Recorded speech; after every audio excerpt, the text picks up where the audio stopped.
çətinliyə hökm edən qadın.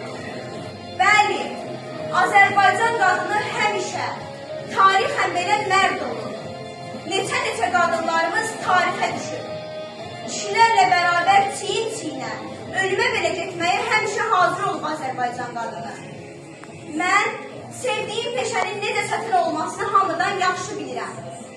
Mən sizin hər birinizlə yerdə, bahalı restoranlarda deyil də, təmiz, mavi səmada tanış olmuşdum. Hər şey yaxşı olacaq deyib, Allahdan imdad dilənmişdim. Mən möcüzə gözlədim. Bəlkə bir qədər də səbr edək. Hər şey yaxşı olacaq. Amma deyirsən bu səsin aygırtısı hələ uzun illər qulaqlarda qalacaq. Bu ümidsiz səsdən qaynaqlanan həyat eşqi isə sizin yaddaşınızda həkk olunacaq. Biz gedirik, heç vaxt görüşməmək ümidi ilə. Siz isə salamat